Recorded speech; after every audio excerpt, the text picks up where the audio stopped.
नमस्कार, आप देख रहे हैं यू न्यूज यूपी और मैं हूं राहुल सिंह। यूपी गुनाह में गुनाह की एक और सच्ची सनसनीखेज खबर लेकर मैं आपके सामने हाजिर हूं। हमारी ये जो खबर है ये होश उड़ा देने वाली है, ये चौंका देने वाली है। ये आपको कहें एक तरीके से इस खबर को देखने के बाद शायद आप और ज्यादा अब लोगों पर भरोसा करना कम कर दें। यूपी के चित्रकूट जिले में जो हुआ उसने सबको झकझोर कर रख दिया। चित्रकूट में एक पिता ने इंसानियत और भरोसे के नाते अपने घर में अपने दुकान कहें एक मुस्लिम युवक को किराए पर दी। किराया नहीं, वो उसका अच्छा दोस्त भी बना, उसके सुख दुख में उसकी मदद करने लगा।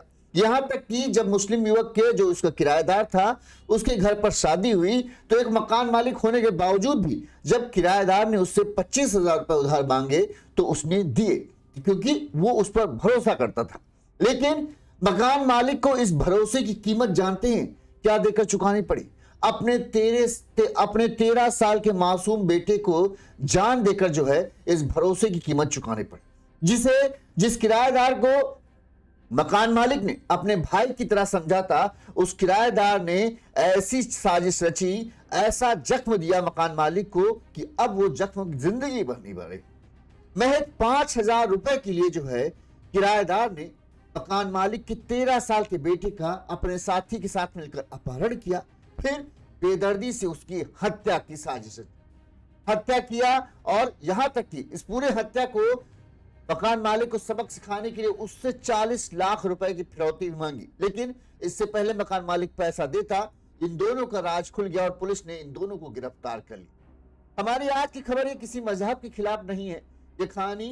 ये खबर जो है उस भरोसे की है जो गलत इंसान पर किया जाए तो इसका अंजाम कितना खौफनाक होता है, इस खबर को देखकर आपको समझ में आ जाए। हम खबर आपको दिखाएं, पहले आप देखिए इस घटनाक्रम के बाद किस कदर जो है चित्रकूट में हंगामा मचा हुआ। लोगों के प्रशासन पुलिस के खिलाफ ये नारेबाजी आपको दिख रही होगी। यहां तक कि लोग इतने गुस्से में थे कि पुलिस को कंट्रोल करने के लिए हल्का सा बल प्रयोग भी करना पड़ता है, लाठी लेकर दौड़ाना पड़ता है और लोगों को समझाने की कोशिश करनी पड़ती है। हर संभव पुलिस कोशिश कर रही थी, लेकिन वो लोगों का गुस्सा शांत नहीं हो रहा था, क्योंकि इसकी वजह थी वो भरोसा टूटना जिसका कहें उन्होंने अंदाजा नहीं किया। एक मकान मालिक ने एक अच्छा आदमी समझकर जिस पर भरोसा किया, उसी ने उसके घर के चिराग को बुझा दिया। उसके छोटे बेटे की, 13 साल के मासूम बेटे की, जिसकी कोई गलती नहीं, जिसका कोई लेना देना नहीं था, उसे मौत के घाट उतार। क्या है ये पूरा मामला, हम सिलसिलेवार तरीके से बताएंगे। इस मामले में ये लेटेस्ट अपडेट जो है वो हम आपको बता दें कि अब पुलिस ने इस मामले में जो आरोपी युवक था किराएदार इरफान और उसके साथी कल्लू, दोनों को मुठभेड़ के बाद जो है अस्पताल ले गई थी, जिसमें कल्लू की मौत हो गई, वहीं इरफान का इलाज चल रहा है। अब क्या पूरा मामला है, क्या आपको लग रहा होगा कैसे किराए पे रखा, फिर कैसे इसने, क्यों, आखिर जिसने मदद की फिर आदमी उसी का दुश्मन कैसे बन सकता है, कुछ तो हुआ होगा। तो हम पूरा घटनाक्रम आपको सिलसिलेवार तरीके से बताते हैं। उससे पहले एक छोटी सी अपील, अगर आपको हमारी खबरें अच्छी लगती हैं और आपको लगता है हम ठीक तरीके से बता रहे हैं तो आप हमें अपना आर्थिक सहयोग दे सकते हैं। हमारा फोन पे नंबर स्क्रीन पर फ्लैश हो रहा है, इस नंबर पर आप अपनी क्षमता अनुसार, अपने सामर्थ्य अनुसार हमें आर्थिक मदद दे सकते हैं, जैसे हमारे इन दर्शकों ने भेजी है। हम आपके आभारी रहेंगे। चलिए अब हम खबर से शुरू कि आखिर ये पूरा माजरा है क्या। ये खबर है यूपी के चित्रकूट जिले के बरगढ़ थाना क्षेत्र की। बरगढ़ थाना क्षेत्र में जो है यहाँ पर जो बरगढ़ बाजार है, यहाँ पर एक कपड़ा व्यापारी है अशोक केसरवानी। अशोक केसरवानी जो है यहाँ पर परिवार के साथ रहते हैं और इनकी कपड़े की अच्छी खासी दुकान है। और इस क्षेत्र में जो है अशोक केसरवानी का जो है नाम है। अशोक केसरवानी का 13 साल का बेटा आयुष, जिसकी तस्वीर आपने शुरुआत में देखी, रोज की तरह बताते हैं गुरुवार की शाम को करीब 4 बजे कोचिंग पढ़ने गया बड़े भाई के साथ। बड़े भाई आदित्य के साथ घर से निकला और कोचिंग पढ़कर जाता है। पुलिस के मुताबिक लौटते समय वो रोज की तरह अपने चाचा के घर चला गया। बड़ा भाई अपने घर आ गया। यहाँ पर वो छत पर पतंग उड़ा रहा था। आप जानते हैं खिचड़ी का समय चल रहा था, ज्यादातर बच्चे पतंग उड़ाते हैं, तो आयुष भी जो है अपने चाचा के घर गया और वहां पतंग उड़ाने लगा।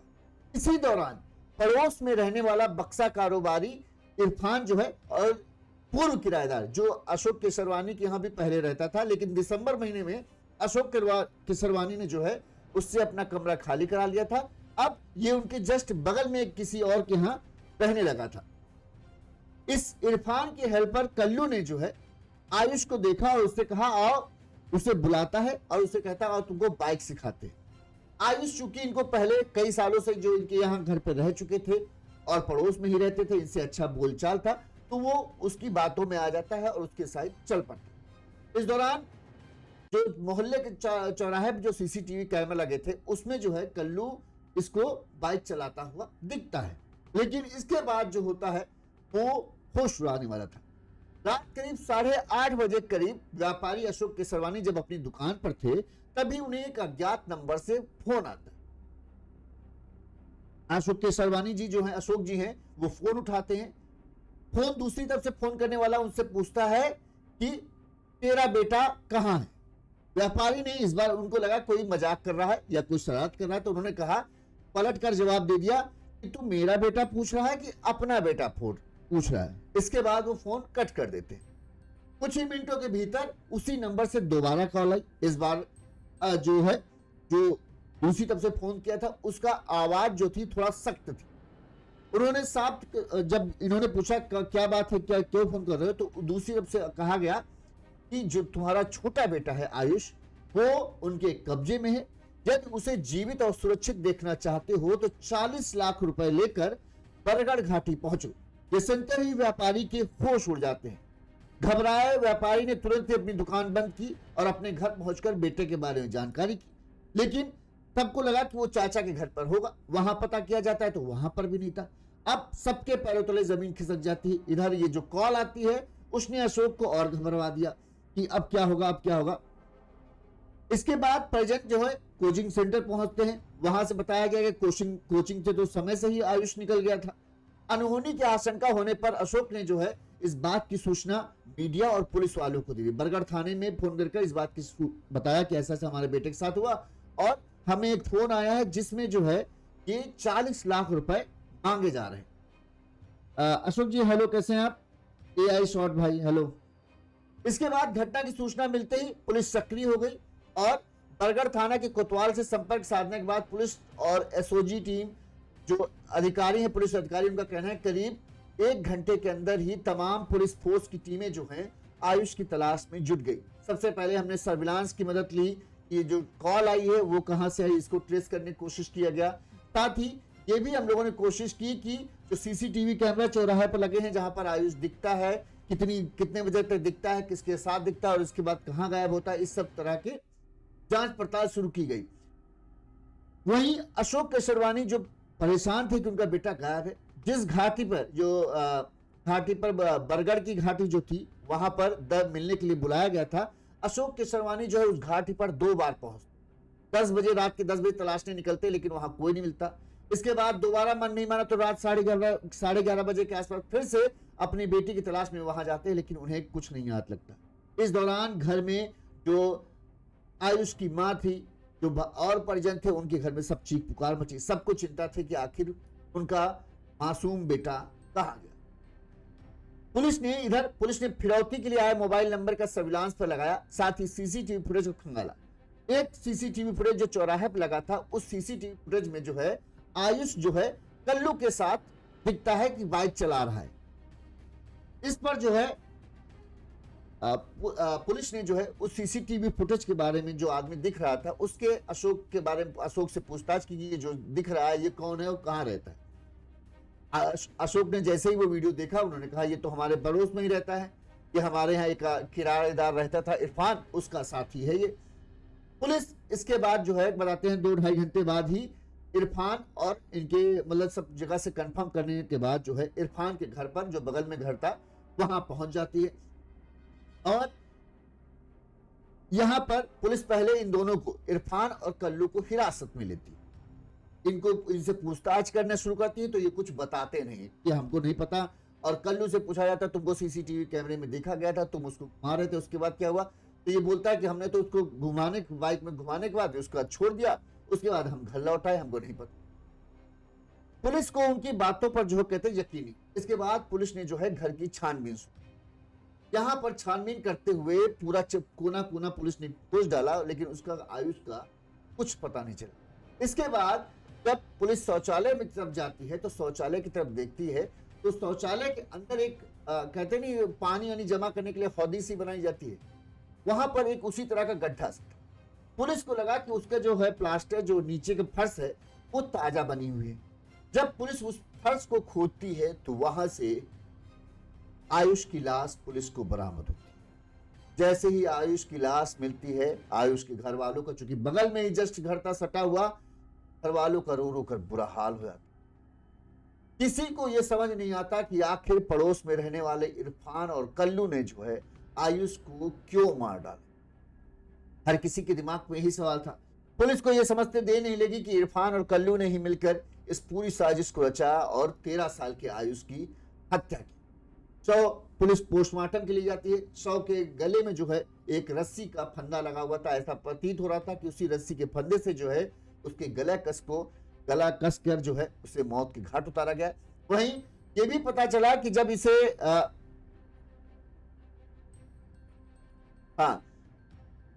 आयुष की हत्या जो है हत्यारों ने, इन दोनों ने, इरफान और कल्लू ने पहले ही कर दी थी। बस इनसे पैसे ऐंठने के लिए उन्होंने बाद में कॉल किया था।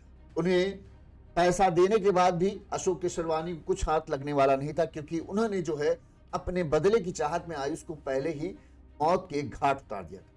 तो इसके बाद पुलिस जो है इनसे ये पता करने की कोशिश करती है कि तुमने कहां से फोन किया और वो फोन कहां है जिससे तुमने फिरौती की रकम मांगी थी। तो बताते हैं कि पुलिस ने कल्लू और इरफान को उनके घर से पकड़ा। मोबाइल बरामदगी के दौरान जो है इन्हें पुलिस जो है, जहां ये क्या करते हैं, ये घर से बहुत दूर जाते हैं और वहां से फोन करते हैं ताकि पुलिस को लोकेशन मिले तो वहां की मिले, और वहीं पर फोन को छुपा देते हैं। तो जहां से इन्होंने फोन किया था जंगल में जाकर, वहां पर पुलिस इनको लेकर जाती है। बताते हैं यहां पर जब फोन पुलिस ढूंढ ही रही होती है तभी इनमें से क्या करते हैं, ये दोनों जो हैं पुलिस, जो साथी पुलिस वाले थे, उनकी जो गन थी उसे छीनने की कोशिश करते हैं और पुलिस पर फायर भी करते हैं। जवाब में पुलिस फायर करती है जिसमें ये दोनों जो हैं बुरी तरीके से घायल हो जाते हैं। पुलिस इन्हें अस्पताल ले जाती है। यहां पर जो है इलाज के दौरान जो है कल्लू की मौत हो जाती है, जिसने ही आयुष का अपहरण किया है। वहीं इरफान का अभी भी प्रयागराज में इलाज चल रहा। अब इस दौरान पुलिस ने जब पूरे मामले की पूछताछ की तो पूरा मामला निकल के आया कि आखिर ये सब घटनाक्रम जो हुआ वो हुआ क्यों। वहीं इस घटना के बाद बताते हैं जमकर हंगामा हुआ। जब लाश मिली तो इलाके के लोग जो थे में काफी गुस्सा था और वो इस बात के लिए जो है वो थे कि उनका एक तो मांग था कि जिस तरह से कल्लू का तो काम तमाम हुआ, उसी तरह से इरफान ने सबसे बड़ा धोखा दिया। वही मेन मुख्य आरोपी है जिसके कहने पर कल्लू ने इस पूरी वारदात को अंजाम दिया होगा, लिहाजा उसका भी एनकाउंटर हो। बताते 1.5-2 घंटे तक जाम लगा रहा। पुलिस वालों को हल्का बल प्रयोग तक करना पड़ा। आप वीडियो में देख सकते हो। पिता ने क्या डिमांड की, सबसे पहले हम पिता की बाइट सुनाते हैं और फिर हम आपको वो वजह बताएंगे कि आखिर इरफान ने ये सब पूरी साजिश रची तो रची क्यों।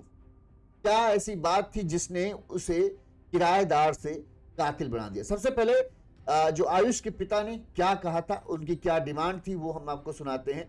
जब ये सब पकड़े गए हैं तब उन्होंने मीडिया से बात की, उन्हें पूरा घटनाक्रम बताया और ये भी मांग की कि आखिर वो क्या चाहते हैं। सुनिए। मेरा बेटा जो है शाम को 5:50 में गायब होता है और वो भी हम लोग वीडियो के माध्यम से जानते हैं।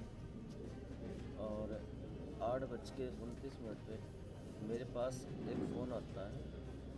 उसने बोला मुझसे कि तेरा बेटा कहाँ है। तो मैंने बोला कि तेरा बेटा कि मेरा बेटा। उसने कहा तेरा बेटा। तो मैंने कहा तू कौन बोल रहा है ये बता। तो उसने कुछ नहीं कहा। उसने कहा कि मैं तेरे को अभी बताता हूँ। फिर उसके बाद उसने फ़ोन काट दिया। फिर 8:37 में फिर उसी नंबर से एक बार फिर फ़ोन आता है और मेरे फ़ोन उठाने के बाद वह कहता है कि तेरा बेटा किडनैप हो चुका है और तेरे बेटे से ही तेरा नंबर लिया है मैंने। तू 40 लाख रुपए फिरौती लेके घाटी पे आ जा। तो मैंने कहा कौन सी घाटी पे आना है। उसने कहा बरगढ़ मऊ की घाटी के बीच में आना। तेरे पास 1 घंटे का समय है, 1 घंटे के अंदर तू 40 लाख लेके बरगढ़ मऊ घाटी पे आ। तो हम लोग पहले अपने बच्चे को लोकल में ढूंढे। 10-15 मिनट हम लोगों ने पूरा बरगढ़ छाना, जितने उसके दोस्त थे वहाँ भी पहुँचा गया। मेरा बच्चा कहीं नहीं मिला। फिर मैंने प्रशासन को सूचना दी, तो मैंने 8:50 में सूचना दी। प्रशासन लगभग 1 घंटे में मेरे पास आया और उसने छानबीन की, लेकिन कोई पर्याप्त सुराग उन लोगों को नहीं मिला। फिर उसके बाद मेरे बड़े बेटे आदित्य केसरवानी ने मुझसे बताया कि ये बगल में जो इरफान रहता है, बक्से का काम करता है, पहले मेरे यहाँ किराएदार था। उसके बाद इसने जो है मेरा मकान छोड़ के मेरे बगल वाले मकान में कमरा ले लिया। उस वक्त ये मेरा 8 महीने का किराया नहीं दिया हुआ था और 25,000 रुपये मैंने इसकी शादी में इसको दिया था कि 2-4-5 दिन में ये दे देगा मुझे। लेकिन पैसा मांगने पर उसने कहा कि मैं पैसा दे दूंगा। मैंने कहा 10 दिन के अंदर पैसा चाहिए मुझे, 3 महीने बाद, जबकि वो 5 दिन का ही वादा लिया था। फिर उसके बाद वो व्यक्ति मुझसे कहता है मैं छोड़ दूंगा, तुम्हारा पैसा दे दूंगा। पहले इसने कहा कि मैं 10 तारीख को कमरा छोड़ रहा हूँ तुम्हारा। फिर उसके बाद ये 10 तारीख को 20,000 रुपये देता है।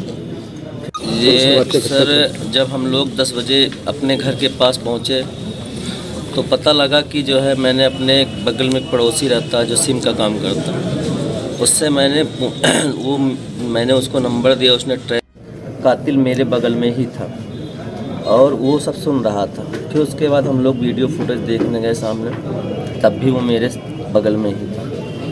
फिर उसके बाद मेरे प्रकाश भाई ने कहा कि तुम लोग यहाँ क्या कर रहे हो, जाओ। तो वो फिर वहाँ से चला गया। फिर 10 बजे वो वहाँ से गया। फिर हम लोग ढूंढने बच्चे को निकल गए, लेकिन अभी तक लगभग 12 बजे तक ऐसा कुछ नहीं लगा। फिर मैंने एसपी साहब को बताया कि मेरा बच्चा बोल रहा है कि 3-4 दिन से उसकी रैकी कर रहा है। तो ये जो है आए और उन्होंने उसका नंबर सर्विलांस में लिया और लगभग 1:45 बजे हम लोग इसके घर पे पहुँचे। 12 बजे पहले ही ताला तोड़ के इसको ढूंढा गया, लेकिन बच्चा कहीं नहीं मिला। फिर ये 1:45 बजे रात, 10 बजे ताला बंद करके 1:45 बजे रात ये आता है अपने उसी कमरे में जहाँ इसने बच्चे को मार के दफना दिया था, लेटरिन के टैंक के पास। और पुलिस उसी समय आ गई और ये भी उसी समय आ गया। पुलिस ने इसको पकड़ा, इसको ले गया। उसके बाद फिर जो मेरी मांग ये है कि जो मेरे बच्चे का कातिल है उसका नाम इरफान अंसारी है और एक उसका साफ पाठी जो है वो कल्लू है। तो दोनों का एनकाउंटर होना चाहिए और मेरे बच्चे को मुझे न्याय मिलना चाहिए। दूसरी बात, इन सब लोगों के ऊपर बुलडोजर की कार्रवाई होनी चाहिए। ये सब तो आयुष के पिता ने मांग की है कि दोनों का एनकाउंटर किया जाए, तभी सुकून मिलेगा। जिस तरह से, जिस बेदर्दी से उनके 13 साल के मासूम बच्चे को इन दोनों ने, इन हैवानों ने हत्या की है, वो क्षमा योग्य नहीं। अब हम आपको बताते हैं आखिर इरफान के दिल में ये नफरत क्यों आई कि उसने अपने मकान मालिक, पूर्व मकान मालिक यानी पहले के जो मकान मालिक थे अशोक केसरवानी, उनको सबक सिखाने के लिए सब पूरा कांड किया। दरअसल बताते हैं जो आरोपी इरफान अंसारी है, ये प्रयागराज के घूरपुर थाना क्षेत्र के कर्मा गांव का रहने वाला है। करीब 2.5 साल से उसके बेटे अशोक केसरवानी है, उनके घर पर ये 2.5 साल पहले किराएदार के तौर पर रहने आया। और अशोक केसरवानी ने बिना, अमूमन आपने देखा होगा कि जो मुस्लिम किराएदार को रखने से लोग बचते हैं, लेकिन अशोक केसरवानी ने ये नहीं देखा। उनको लगा कि बातचीत में ये ठीक है, लिहाजा उन्होंने इरफान को किराए पर कमरा दे दिया। किराएदार पर तौर पर ये रहने लगा। पहले दोनों के बीच, बताते हैं, अशोक केसरवानी और इरफान के बीच में अच्छी मित्रता हो गई थी इसी दौरान और अच्छी खासी बातचीत थी।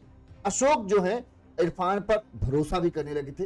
इसी का फायदा उठाते हुए करीब 6 महीने पहले जो है इरफान ने अपनी शादी के लिए, अमूमन मकान मालिक पैसा वैसा देने से बचते हैं किराएदारों से, लेकिन अशोक ने, चूंकि उसे लगा कि इरफान ठीक आदमी है, लिहाजा इरफान ने जब अपनी शादी के लिए 25,000 रुपए उधार मांगे तो अशोक ने बिना कुछ सोचे समझे उसे 25,000 रुपए उधार दे भी दिए। इसके अलावा बताते हैं कि पिछले 7 महीनों से जो है इरफान जो है शादी के बाद से ही ये किराया भी नहीं दे रहा था, 25,000 रुपए अलग से था।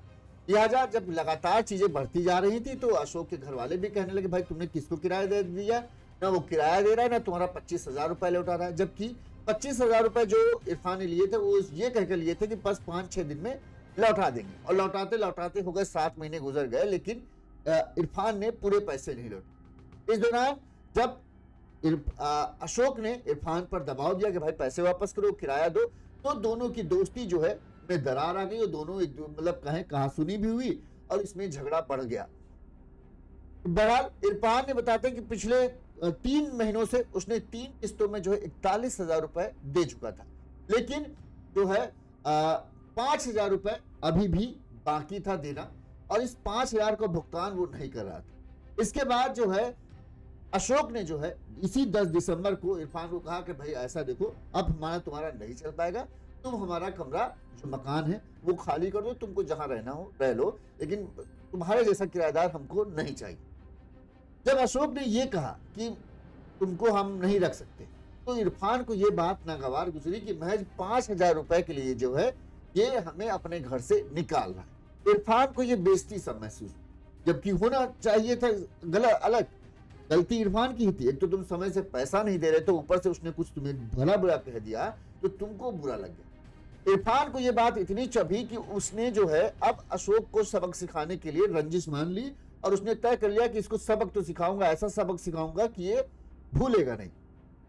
इसी रंजिश का बताते हैं बदला लेने के लिए जो क्या किया, इसने अपने साथी के साथ जो है पूरी साजिश कैसे अशोक के बेटे का अपहरण करना और फिर हत्या का ताना बाना बुना। बताते हैं अपनी इस साजिश को अंजाम देने के लिए और इस हत्याकांड को पूरी तरीके से कंप्लीट करने के लिए इरफान ने जानबूझकर अशोक के जस्ट घर से सटा हुआ दूसरा घर जो था केदार केसरवानी करके थे, उनका मकान था, वो उनका मकान जो है किराए पर ले लिया। यहाँ पर वो अपना बक्सा बनाने की दुकान उसने शुरू की और साथ में उसके साथ कल्लू भी वहीं पर काम करता था। एकदम अगल बगल में ही दोनों के मकान थे। इस दौरान जो दुकान पर रहते हुए इरफान जो है अपनी साजिश को अंजाम देने में लगातार लगा रहता था। वो अशोक केसरवानी के छोटे बेटे आयुष पर शुरू से ही नजर गड़ाया हुआ था। उसका मकसद यही था कि इसको इसी तरह से अपने कब्जे में लेना और फिर देखना है कि अशोक केसरवानी किस तरह से तड़पेगा। कल्लू और इरफान 3 दिन से जो है इनका जो आयुष का बड़ा भाई है आदित्य, अशोक केसरवानी के 2 बेटे हैं, एक आदित्य 16 साल का है और 13 साल का आयुष था। तो आयुष ने इस बात का जिक्र किया जब ये सब पूरा घटनाक्रम हुआ तो उसे याद आया किस तरह से जब भी ये इरफान और कल्लू उससे मिलते तो आयुष के बारे में जानकारी उससे पूछते, जैसे कि आयुष कितने बजे कोचिंग जाता है, कितने बजे लौट कर आता है, उसके बाद कहाँ जाता है, इस तरह की तमाम तरह के सवाल बातों बातों में ये पूछा करते। जब ये सब घटना हुई, जब ये सामने आया कि इरफान और कल्लू ने किया, तब आदित्य ने ये सब बात जो है पुलिस और अपने पिता को बताई कि इस तरह से ये लोग हमसे पूछते थे। चूंकि हम 2.5 साल ये हमारे घर में रहे और बगल में ही रह रहे थे तो अच्छी तरह जानते थे, तो मुझे कुछ ऐसा अंदाजा नहीं था कि इनके दिमाग में क्या चल रहा है या क्या ये करना चाहते हैं। तो ये जो पूछते थे मैं इन्हें बता देता था। अब इसके बाद ही जब इनको ये सब पूरा पता हो गया कि आयुष कब स्कूल जाता है, कब कोचिंग जाता है, कितने बजे लौटता है, इसके बाद इन्होंने अपनी घटना को अंजाम देने का प्लान बनाया। गुरुवार को जब आयुष जो है कोचिंग से पढ़कर आया और इसका बड़ा भाई सीधे घर चला गया, ये अपने चाचा के यहाँ अपने चाचा के घर में पतंग उड़ाने चला गया, तब इन्हें लगा ये सही मौका है अपनी साजिश को अंजाम देने के लिए। लिहाजा जैसे ही आयुष पतंग उड़ाकर घर की तरफ आ रहा होता है, जब बताते हैं पतंग उड़ा ही रहा होता है, तभी कल्लू जो है इशारे से उसको अपनी तरफ बुलाता है नीचे कि आओ बाइक चलाते सिखाते हैं। क्योंकि आयुष भी उसने 2.5 साल तक इन्हों साथ देखा था, लिहाजा उसको भी किसी बात का इनसे डर नहीं था। वो भी आ गया और उसके साथ बाइक चलाने लगा। इस दौरान कुछ देर तक तो कल्लू ने आयुष को बाइक चलाना सिखाई और थोड़ी देर बाद जब मौका देखा, जब कोई किसी का ध्यान उस पर नहीं था, तो चुपचाप आयुष को लेकर सीधे घर के अंदर पहुंचे। यहाँ पर इन दोनों ने मिलकर, इरफान और कल्लू ने मिलकर जो है गला घोटकर आयुष की मौके पर ही हत्या कर दी और हत्या के बाद जो है उसकी लाश को टॉयलेट के अंदर एक गड्ढा सा बनाया, उसी गड्ढे में उसकी लाश को दफना दिया और ऊपर से प्लास्टर कर दिया ताकि किसी को उसकी भनक तक न लग जाए। और जस्ट अशोक के घर के बगल में, यानी एकदम सटा हुआ घर था, वहीं पर आयुष था। और अशोक जो है वो पूरे गली मोहल्ले में ढूंढा है, लेकिन वो आयुष के बारे में जब वहीं से पड़ोस से ही आयुष की लाश निकली, तब अशोक जो है टन्न रह गया। पूरा घटना पुलिस ने जब इरफान को पकड़ा, उससे पूछा तो उसने यही कहा, जिस तरह से अशोक ने हमारी 5,000 रुपए के लिए मुझे घर से निकाला तो मुझे बहुत बुरा लगा, मुझे बेइज्जती सा लगा, और मैं उस बेइज्जती का बदला लेने के लिए ही मैंने ये पूरी साजिश रची थी और मैंने इस काम किया। पुलिस ने इस मामले में क्या कहा, इस घटना का खुलासा करते हुए कैसे उन्होंने पकड़ा, फिर कैसे मुठभेड़ हुई, उसके बारे में पुलिस अधिकारी ने सब कुछ विस्तार से बताया। सुनिए। क्या है पूरा मामला, कितने बजे ये घटना घटी थी और अब क्या स्थिति है? कस्बा बरगढ़ में एक व्यापारी हैं अशोक केसरवानी जी। कल रात में 8:30 बजे के आसपास और फिर उसके 7-8 मिनट 10 मिनट बाद उनके फ़ोन पर एक फ़ोन आता है कि तुम्हारा बेटा। पहली बार में उन्होंने कहा किसका बेटा, तो उन्होंने कहा तेरा बेटा, और कहा के काट। दोबारा जब फ़ोन किया तो कहा तेरा बेटा मेरे पास है, चाहते तो 40 लाख रुपए लेके आओ। उन्होंने पूछा कहाँ, तो उन्होंने कहा मऊ घाटी, और उसको फ़ोन काट दिया। ये भी कहा कि 1 घंटे का समय। इसके बाद उन्होंने तत्काल पुलिस को सूचना दी और 1 घंटे के भीतर पूरे जनपद का फोर्स, सर्विलांस, एसओजी, स्वाट तथा वादा की एसओजी, प्रयागराज से एसटीएफ की टीम, सभी लोग यहाँ आए और इलेक्ट्रॉनिक सर्विलांस से हमारी संदेह की सुई जिधर जा रही थी, लगभग 2-2.5 घंटे 3 घंटे बाद वादी ने भी इस बात की पुष्टि की कि उसका एक किराएदार, जिसे उन्होंने दिसंबर में किराएदारी से अलग किया है, किराएदारी के भुगतान और कुछ उधार के पैसों के लेन देन पे उससे उनका थोड़ी अनबन हो गई थी। अभी कुछ पैसे बाकी हैं। क्योंकि हमारी भी सर्विलांस की सुई वहीं जा रही थी, उनका भी संदेह था, तो फिर इस पर और हम लोगों ने कार्यवाही की। उनके पुराने किराएदार ने अपने एक और अपराधी साथी, जिसके पूर्व में भी हत्या में शामिल होने का जुर्म है, के साथ मिल करके इनके बेटे को अगवा किया, गले में रस्सी का फंदा कस करके मार दिया और वहीं घर के पास ही एक गड्ढे में उसे दफन कर दिया। पुलिस ने जब इनसे पूछताछ की तो जब पूछताछ में इन्होंने बताया कि जुर्म स्वीकार किया और बरामदगी के लिए ये पुलिस को गुमराह करके फरानू बाबा के जंगल की ओर ले गए। वहाँ इन्होंने इधर उधर घुमाया और अंततः एक मोबाइल जो घटना में प्रयुक्त हुआ था, वो उसका सिम बरामद हुआ। डेड बॉडी में फिर आनाकानी करते हुए इसी बीच इन्होंने पुलिस का असलहा छीन के पुलिस पे हमले की कोशिश की। जवाबी फायरिंग में दोनों बदमाश घायल हुए, जिसमें से एक मौत को प्राप्त हो गया, दूसरे का उपचार डॉक्टरों ने रिफर कर दिया हायर सेंटर, प्रयागराज में चल रहा है। सर, जिसकी मौत हुई उसका क्या नाम है? आयुष नाम का बच्चा है, 13 साल का बच्चा है और कक्षा 7 में पढ़ता है। सबसे बड़ी बात तो ये है कि चूंकि ये उनके यहाँ किराएदार था, इस नाते बच्चा बड़ा फेमिलियर था, इनके साथ उठना बैठना सब था। किराएदारी से हटने के बाद भी जो सामान्य इंसानियत के रिश्ते होते हैं वो थे। एक वीडियो तो लोगों ने मुझे दिखाया कि बच्चा 5:50 तक सीसीटीवी में चौराहे पे देखा गया है।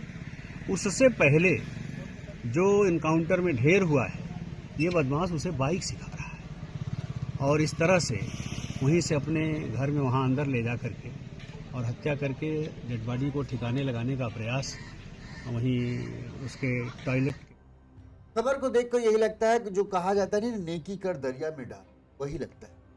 एक आदमी ने भरोसा करके, जहां पर लोग डर कमरा देने से बचते हैं कि यार ये मुस्लिम है, इसको पता नहीं क्या कैसा, भरोसा नहीं कर पाते, अशोक ने भरोसा किया, यार चलो कुछ भी है, भले इसका मजहब कुछ हो, लेकिन अच्छा आदमी लग रहा है। 2.5 साल तक तुमको रखा, तुमसे अच्छी दोस्ती थी, तुम्हारे अच्छे वक्त बुरे वक्त में तुम्हारे साथ रहा, तुम्हारी शादी थी, तुम्हें पैसे की जरूरत थी, एक मकान मालिक होते हुए भी, जहां मकान मालिक किराएदार से बस सीधे सीधे किराया तक का ही संबंध रखते हैं, वहां पर इसने तुम्हारी मदद की, तुम्हें 25,000 रुपए दिए, तुमने वादा किया कि 5 दिन में पैसे वापस कर दोगे। 5 दिन के 7 महीने गुजर गए, उसने कुछ नहीं कहा।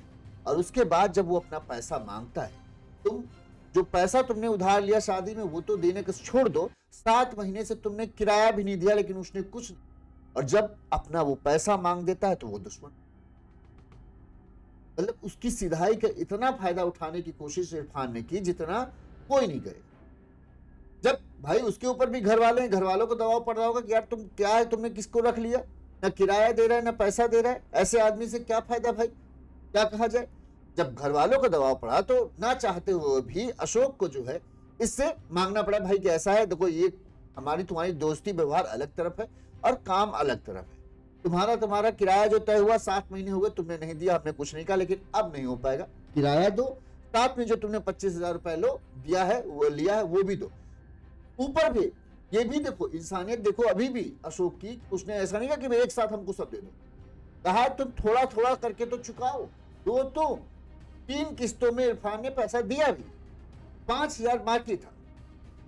अब उस 5,000 रुपए के लिए फिर से आनाकानी इसने शुरू कर दी कि अभी नहीं दे, अब तो देखो इसको लगने लगा यार ये क्या बात है, हम इसको मौका पे मौका दे रहे कि भाई ठीक है तुम अच्छे आदमी लग रहे हो तो हम चलो तुमको मौका दे रहे, लेकिन तुम हमारी सिधाई का फायदा उठाते जाओ, जितना हम तुमसे अच्छे बन रहे हैं उतना ही तुम हमें बेवकूफ बना रहे हो। इस पर सीधे सीधे अशोक ने कह दिया कि भाई ऐसा है कि अब हमारे यार तुम्हारा नहीं चल पाएगा। 10 दिसंबर को है अल्टीमेटम दे दिया कि भाई हमें दूसरे किराएदार मिल रहे, तुम हमारा खाली कर दो। अशोक की ये बात जो है इरफान को बहुत चुभ गई। अरे 5,000 रुपए के लिए हमें निकाल दिया, हमसे कमरा खाली करा दिया, अब इसको हम सबक सिखाएंगे। और सिर्फ इसी 5,000 रुपए के लिए जो है इरफान ने अपने साथी कल्लू के साथ मिलकर इतनी बड़ी सजा अशोक के शर्वानी को दी, जिंदगी भर इस जख्म का इलाज नहीं कर। 5,000 रुपए के लिए तुमने एक 13 साल के मासूम बच्चे को मौत की घाट उतार दिया, जिसकी कोई गलती नहीं, जिसका कोई लेना देना नहीं। बस अपनी जिद में गलती भी खुद तुम करो और उसकी सजा तुम दूसरे को देने को तैयार। तुम पैसा नहीं दे रहे थे, तुमको पैसा देने का तय हुआ था, और तुम्ही से अगर उसने पैसा मांग लिया तो वो दुश्मन बन गया। आजकल का जमाना यही रह गया कि अगर तुम किसी को पैसा दे रहे हो और तुमने अगर उससे मांग दिया तो तुम ही गलत बन जाओगे कि तुमने मांग कैसे लिया। 2 बेटों में एक बेटे को अशोक केशरवानी खो चुके हैं, 13 साल का मासूम बच्चे जिसकी कोई गलती नहीं, उसको इतनी बेदर्दी से मारा कुछ कहने। मां का रो रो कर बुरा हाल है, एक बेटा बचा है। पिता ने सीधे सीधे इनकाउंटर की मांग की, जब तक इनकाउंटर नहीं होगा वो कह रहे हैं हम प्रदर्शन नहीं खत्म करेंगे। पुलिस ने आश्वासन दिया है कि कार्रवाई होगी। एक को तो पुलिस ने इनकाउंटर में ढेर भी कर दिया, कल्लू की मौत हो चुकी है पुलिस की गोली लगने से, वहीं इरफान का इलाज चल रहा है। लेकिन घर वाले कह रहे हैं कि मेन तो इरफान ही है जिसने ये सब किया, जिसकी वजह से ये सब हुआ, जिसकी वजह से अशोक केशरवानी के घर में आज मातम पसरा। वाकई में जब इस तरह घटनाएं होती हैं तो आस पड़ोस के लोग जो होंगे, क्या अब वो किसी को किराए पर कमरा देने के बारे में सोच पाएंगे? क्या किसी पर भरोसा करके पैसा देने के, भले ही वो कितना जरूरतमंद होगा, लेकिन लोग कहेंगे यार देखो उन्होंने भी तो पैसा दिया था जरूरत में, और बाद में उसी ने उसके घर वाले उसके बेटे को मार डाला। कोई मदद करने की सोचेगा? कोई कह रहा है भैया हाथ जोड़ रहे, ना भैया हमारे पास पैसा नहीं, पैसा भी दे, बाद में हमारे तुम घर वालों को किसी को निशाना बनाओगे, अगर जैसे ही हमने पैसा मांग लिया अपना उधार तो तुम हमारे ही घर को नुकसान पहुंचाओगे, तो इससे भैया हमारे पास नहीं। तो लोग जो असल में जरूरतमंद होगा, जो ईमानदार आदमी भी होगा, उसकी भी मदद करने से आते जब इस तरह की घटनाएं होती है। अशोक, उनका पूरा परिवार जो है गमज़दा है, दुख में है, और उन्हें समझ नहीं आ रहा कि उनकी गलती क्या थी। ना पैसा ही मांगा तो था, कौन सा तुमसे तुम्हारा पैसा मांग रहे थे वो, जो तुमने इतनी बड़ी सजा दी। इस खबर पर आपकी क्या राय है, हमें कमेंट करके जरूर बताइएगा कि जो घर वालों की मांग है, जो गांव के लोग, जो इलाके के मोहल्ले के लोग मांग है कि इनकाउंटर होना चाहिए, क्या आपको लगता है ये मांग जायज है और यही होना ही चाहिए? कमेंट करके जरूर बताएगा। इसी तरह से गुनाह की तमाम बड़ी खबरें हम आप तक पहुंचाते रहेंगे। देखते रहिए यूनिज़ यूपी। नमस्कार।